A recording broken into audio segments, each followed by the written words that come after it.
cerita yang dibangun oleh pengorbanan. Bayangkan, jika satu orang saja di masa lalu memilih menyerah, mungkin hari ini kita tidak pernah menyebut diri kita sebagai orang Indonesia. Negeri ini tidak lahir dari keajaiban, ia lahir dari keputusan-keputusan sulit, dari keberanian, dan dari pengorbanan yang sering tak dikenang.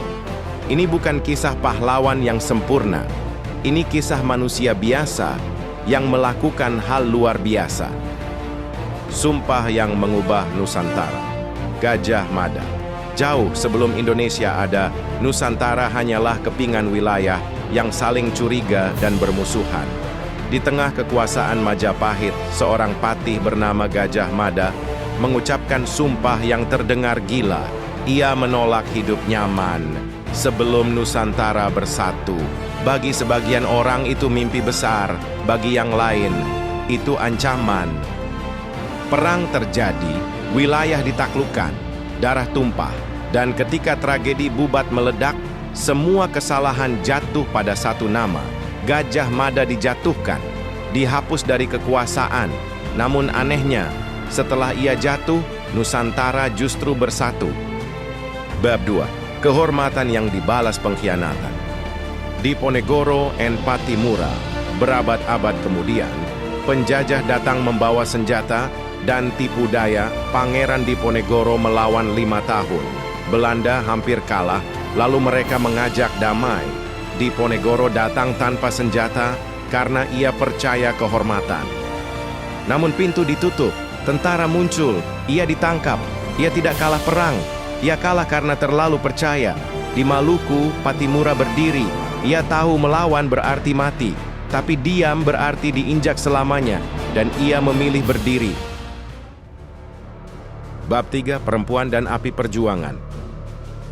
Kat Nyak Dien and Kartini. Ketika suaminya gugur, Belanda mengira perang Aceh selesai. Mereka lupa, ada Kat Nyak Dien. Ia memimpin, bertahan, menyerang dari bayangan, hingga akhirnya ditangkap karena pengkhianatan orang terdekat. Di Jawa, Kartini berjuang tanpa senjata.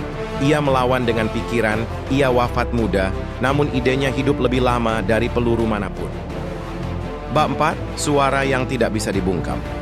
Soekarno dibuang, dipenjara, dibungkam, namun dari pengasingan lahir keberanian.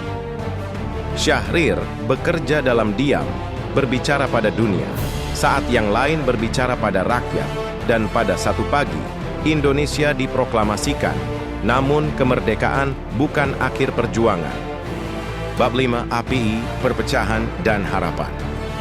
Bandung lautan api dan konflik. Bandung dibakar oleh rakyatnya sendiri, bukan karena gila, tapi karena menolak tunduk. Namun setelah merdeka, musuh datang dari dalam perpecahan. Perebutan kuasa, Indonesia nyaris runtuh oleh tangannya sendiri.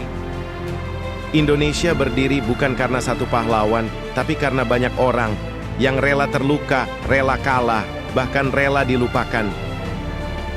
Mengingat sejarah, bukan untuk hidup di masa lalu, tapi agar masa depan tidak mengulang luka yang sama, karena bangsa yang ingat sejarah punya arah.